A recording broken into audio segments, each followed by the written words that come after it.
Did you ever stop and wonder if you could be related to everyone with your last name? Just think if you're a Lincoln, how you'd be congratulated if Honest Abe were someone you could claim.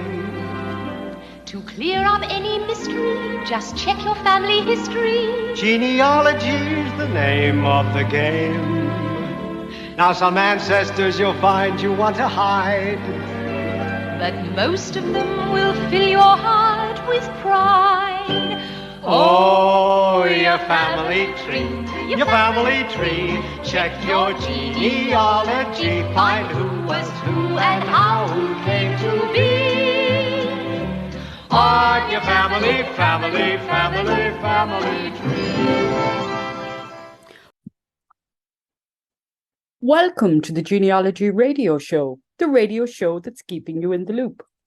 And we air from beautiful Kilkee and the radio station Radio Corkabashkin. We're delighted to get the Genealogy Radio Show out to you weekly on contextual histories, genealogy, family ancestry, names, places and spaces. So this week's show is all about fairs and markets. And fairs were an intrinsic part of the landscape of Irish life. They were once a very common feature of Irish towns and villages and even cities. Waterford City had very strong fairs, and the fair day was integral to the part of life for the city dwellers at that time. It had fish markets, it had cattle markets, it had cattle fairs, pig and fowl fairs. So it was vibrant with agricultural life. Now, what we're looking at today is we're looking at the differences between outdoor markets as well. Outdoor markets have really come back into fashion now again, with many villages holding outdoor markets every weekend and so on. But fairs tended to be on set days, set in stone, and the most important fairs were at the end of harvest or maybe in early spring. So, PJ, can you tell us a little bit about fairs in the past? Well, that was where we brought our cattle to sell them. There was no mat. It's to the mat now you go with your cattle, and they're weighed and all this for you inside pins. But there was no pins in them days, going back to the late 50s or early 60s. You walked your cattle to the village, either to Tulla or to Fetal, 4 miles to Tulla, 3 miles to Fetal, and you had button your cattle, bottom up to a certain spot in the street, held them there, while other farmers around you did the same thing. They had their cattle, and they kept theirs away from yours, and you kept yours away from theirs. And we looked at how we had a discussion about how dangerous sometimes the cattle were to the windows of the shops. There could be, if you happen to have a bull for sale in the fair, and if he was in near a shop window and saw his own reflection in the glass, he could charge the glass and break the window. And then, of course, the person who owned the bull was liable, ladies and gentlemen, for the cost of that. Oh, he would indeed. And like one publican, Teddy Murphy, told me, he often saw a calf sold inside in the pub, calves brought in, and the dealer would come in and he'd see the calf, and he could buy 2 or 3 or 4 of the calves. Yeah, so a real trading day, and a long day for people doing trade, because the fairs people started to get ready sometimes the night before, but they definitely would be on the road at 5 a.m. in the morning and opening usually at 7 a.m. with a pretty long day, because you'd wait there until you had your business and your business dealings done. So we were talking, you were paid by check or by cash? Well, always by check. And only one instance, I sold a heifer to a man. We won't mention his name now, but he was a man who always bought Hereford heifers. And he bought one of me for £42. And he handed me the check, and it was FOURTYTOW. That's how he spelled 42. But I brought the check up to the bank, and they didn't even look at that. They just saw the signature, bang, took it straight away and stamped it. Because he was a very big dealer. He was a big dealer. He had 2 big lorries. He had 400 acres of land. He was a very wealthy man, but his spelling didn't count. Exactly. So No. literacy is an important part here of what is important, because we see that in fair times, that mathematical prowess of being able to weigh an animal visually, being able to gauge weights and measures, was far more important in the agricultural landscape of our ancestors than reading and writing. And that comes out very much with Brian Merriman, the very famous poet here, who would have taught mathematics and attended many fairs, and had many of his students who were quite old attending his class, who were desperate to make sure that they were able to mathematically calculate and use the latest developments in mathematical reasoning as well. So that's just something to think of, that maths would have been a big, big strong point. Now, outdoor markets played an important role in the commercial life of our ancestors, and country folk came to town and villages to sell their produce to dealers, jobbers, and for the emigrant boat going out. Many of these cattle went by train, so they had to walk how far to the train? They had to meet him in Ennis, I suppose. That walking from Tulla to Ennis, or from Fatal, wherever the trains I'd be passing, and there were special cattle trains, and they'd load them up and bring them up to Dublin. And there was a yard in Dublin where they used to push them, and people in Dublin used to complain about the noise of the cattle roaring. Smithfield Market, maybe that was a market as well, where there was an awful lot of agricultural produce. So yes, and it would of course bother people, because they would make an awful racket. When they get hungry, they would. They would. When they'd be hungry after having nothing all day and held in a yard in a pen, they'd feel it. The cattle would be hungry, and they'd roar and they'd make a lot of noise. So fairs played, I got this from Celtic Life International, a nice magazine, well written from a source of somebody who had grown up as a townie, and with his mother had a drapery shop in Loughrea. And fairs played a vital role in the rural economy. Farm income depended on the seasonal sale of stock and crops. Fairs were where these transactions took place. Some fairs were just for cattle, or horses, or sheep, or pigs. Others were more general, and sometimes hay and turf and potatoes, turkeys, geese, calves, and bonnets were sold as well. And we talked a little bit about that before when we were preparing for the show, about the bonnets, about how you could come away with 3 or 4 of them. But really, a man used to come too with a cart, didn't he, to buy the pigs? He'd collect them and bring them to Limerick. Most people around, they bought 2 bonnets, one for themselves, for their own use, and one to sell. And this man, there was a man in Tulla, had his horse and a wagon in it, and he'd bring maybe one from me, one from you, all around the place, and he could head off to Limerick, down to Shaw's or Matterson's with the pigs, and you got your money then paid by post. And how many pigs could he bring at one go? He could bring 7 or 8, no bother. They were very heavy though, weren't they? Well, they'd be up around. No, they didn't. When we used to keep a pig for our own use, he'd be about 20 stone. But they didn't want him that way in the factory. They wanted him around 10. Because they were leaner, less fat on them.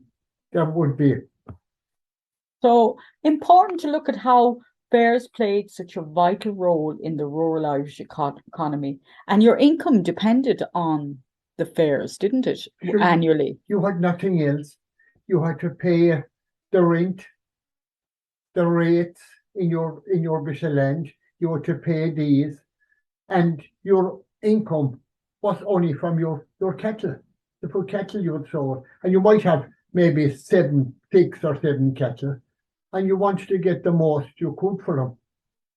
And you'd often have a bargain with the dealers or the buyers, call them what you like, and they could hold you there all day, and you'll be waiting until the evening, and then they'd come in and say, "We'll buy him now," and they'd want him as a cut. But you had to sell him because it was your only way of making money to pay off your bills, which was very important. Now, fairs were held in each village or town on very strict days. They didn't. Do you ever remember a fair getting cancelled? Moore's Almanac. Moore's Almanac. All the dates were down in Moore's Almanac. And if you were in doubt, you just looked up Moore's Almanac and you saw the days of each town or village where the fair was held. Because all the dates were down it. Yeah. So everything was very strictly organised, and people knew these off by heart. They wouldn't have any worry about thinking about when the fairs were on. And they were held marked on a calendar, and the life of the farm revolved around having the stock ready for each fair. The biggest fair days were in February and October. So October would have been the big fair day for you. That's when we sold them, before the winter. Grass had been getting scarce, and you had to get out of them. And we kept the cows and sold the 1.5 olds. They went in October. So you wouldn't have too much stock that you wouldn't have to be able to carry too much stock. Yeah, you just had your cows for the winter. Absolutely. So territorial spots for holding places, and you'd know where it was important to get. You were up early in the morning to make sure that your cattle got there on time. You were up about 6 o'clock, and you had to get out your cattle. It all took time, turning them out the road, and they're not being used to going out. And you then had to go along the road, maybe one man in front and one behind, and stop them going down side roads or going in. There could be gates in front of houses open, and you had it's a big job driving 6 or 7 cattle into a town. They could go anywhere in you. There's ways they could even go down in the Tulla Road, going into Tulla. There was drains, deep drains at both sides of the road. And if a bullock went in there, you had a job getting him out of it. So very, long, arduous days, getting up early and making sure that you'd have to be very careful of the cattle as well. But no fear of a car running down the cattle or anything. But cars were a lot less prevalent than what they are now. The cars were very scarce that time. And even in the towns, in Tulla or Fecal, there was no cars in it. Yeah. The day of the fair, your cattle could come in there. If there's snow, they could do a lot of damage. One of the things we came across in an article was how to tell the age of an animal by its teeth. But of course, catching the animal and making sure you could look at it would be a different matter. But it was a skilled job to be able to tell the weight and tell the age and know that, and try to have the animal look as well as possible so you could get the best possible price, and that no one would accusing you of having your stock that would be ill or diseased or any aspect like that. So was there any time that you can remember the fairs were cancelled? Did foot and mouth come into play ever that year? No. It was, the foot and mouth came in 60, was it 67 or 68? Yes. So that was later. So that was later. The fairs were kind of going then at that time. All the fairs because the arrival of the marks spelled the end of the fairs in rural Ireland. Even though one man who bought a lot of cattle in the Tulla Fair, He was Michael Collins. He was a Corkman. He said to me one time, he bought a couple of cattle from me, and he said, I'll never buy a beast in the mat. He wanted the vibrancy he and, wanted the and fair so on. and come in and have an argument. And you'd always know him with their brown jacket and their brown boots, the jobbers we used to call them. Distinctively dressed, and Yeah. that's something that you could recognize them straight away. But and their fancy stick.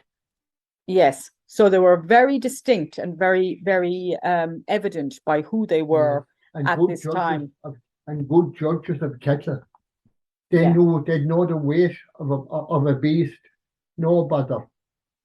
And one of the things we looked at was the many songs that draw reference to fairs, giving, you have The Pride of Petrevore, which is a Percy French song about a beautiful young lady who gets snapped up by McGrath, the cattle jobber, Eileen Oak.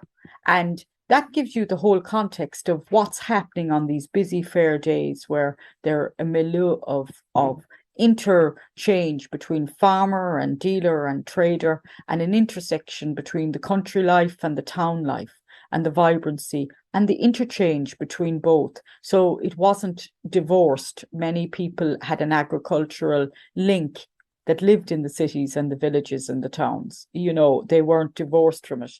If they owned a shop, they may have been farmers in as well. They often were both. And that's something that you need to keep a mind of as well, that businesses were far more prevalent in fairs, and fairs were sustaining the economy. They were bringing in all this vibrant business once a month, because there could be 13 fairs a year. They were on set days. Children got school days off because they couldn't be doing both, helping out at home or even able to get to the schoolhouse, which would be on the top of the hill, which would be the fair green. So all these kind of things are a big part of the landscape. And if you look at the 1842 maps, you will see fair green. That's what it means. That's what it's for. It's for the fair. It's not a green area used for recreation. It's a green area used for commercial life and commercial business. So were you ever disappointed in the price you got for your produce? Oh, you would sometimes, if we didn't get what you were expecting.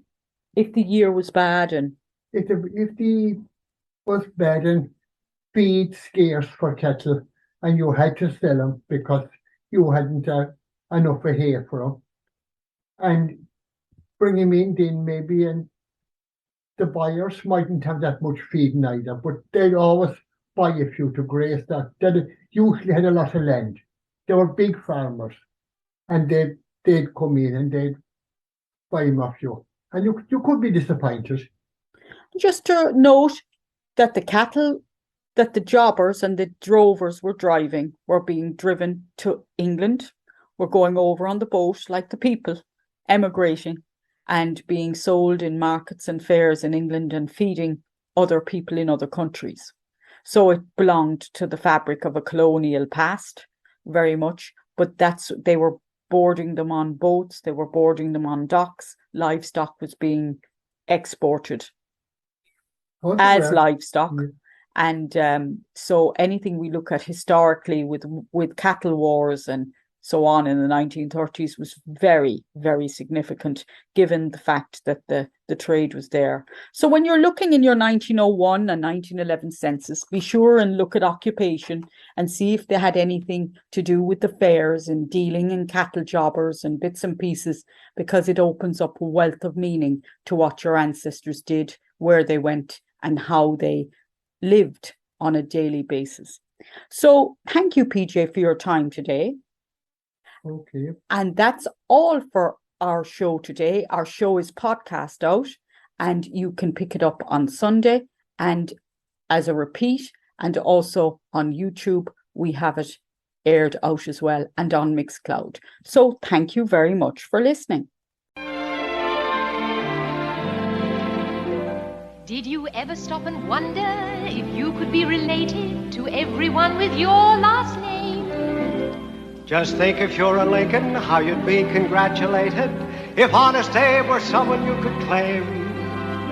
To clear up any mystery, just check your family history. Genealogy's the name of the game.